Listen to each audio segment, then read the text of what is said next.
It is 7:23 now here on BBC T's Breakfast. Now, a mum of two autistic girls from Hartlepool is helping a brand new campaign offering parents of children with additional needs advice and support to help couples keep their relationships strong. This is something we don't often hear about, do we? No. The impact, you focus on the child, but it's the impact of mums and dads as well. Well, parents of children with learning or physical disabilities are more prone to relationship breakdowns. So Hartlepool's In It Together week aims to give online tips to help them stay together. Jayne is leading the Healthy Relationship Partnership, and she spoke to our reporter Kerry Aitken. We know that families in Hartlepool are particularly challenged, although we would say that families in Hartlepool are no more challenged than any other family in respect of parents caring for a child with additional needs. But we do know that parents who are in those circumstances in Hartlepool are much more likely to suffer relationship distress and potential breakdown of relationship than parents who haven't got children with additional needs. So we know they're a particularly vulnerable group. What additional strains are being put on parents? Are you aware of what you've been told about that? Yes, I think we've talked to a lot of parents, certainly as a build-up to the campaign, where they've talked about the difficulties really in finding time for them as a couple, for them to really pull together as a team, really sort of maybe one parent taking on more of a caring responsibilities for the child, getting involved in maybe assessments or kind of treatments or kind of like part of the child's sort of condition, whereas one parent might feel a bit left out, and so parents might drift apart in that respect. Also, additional problems of finding time to spend with other families who may not have the same kind of challenges and feeling lonely and isolated. And that can really sort of compound any relationship difficulties that the parents might have.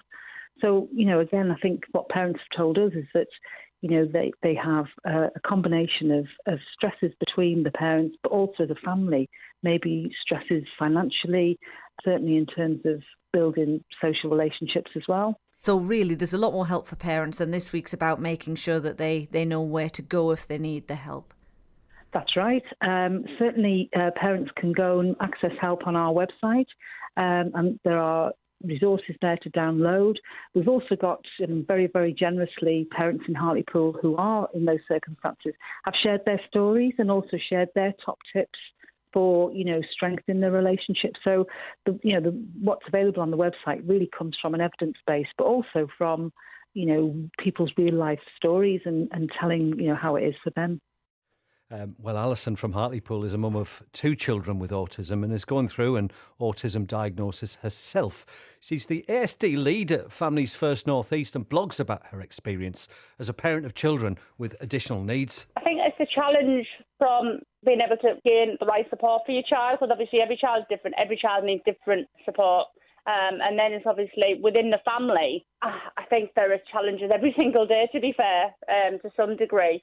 And it's just about, you need to listen to each other. You need to kind of talk to each other, understand. I mean, quite often in families, you get some that completely give up in terms of their employment, so that they kind of become a full-time carer.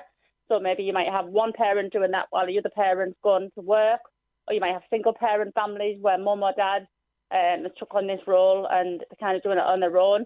As grandparents as well, they tend to, I don't know what I would do without my mum, I'm being honest. My mum's been amazing with the children for me to go back to work, basically, because she's give up her job to basically become like a full-time carer, basically, so I can go back to work to do what I want to do. And, it affects grandparents, like I say, affects just that extended family. So every single day, families, I imagine, will come up against a lot of barriers, a lot of things that are going on. You can get through it. You can really get through it. You just have to talk to each other. You just have to be able to support each other, understand.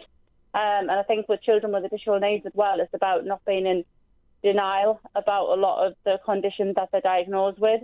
Nobody wants their child to have any difficulty. No one wants their child to have any additional needs. But when that happens, it's kind of like, wow, where do we go from here? And a lot of parents can't accept that. And a lot of people can't accept that. And it's about changing the way that people think, and it's getting them to understand and having a bit more awareness about conditions. Just overall, I would say that is the best way to move forward in terms of keeping that relationship and keeping the family dynamic positive and strong.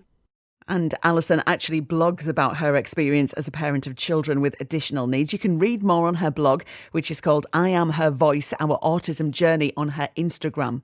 And for more advice as well on keeping strong family relationships and bringing the kids with additional needs up, you can visit HRP Hartlepool. That's on Facebook. It's also available on Twitter as well. This is BBC Tees, Neil and Amy at 7:28.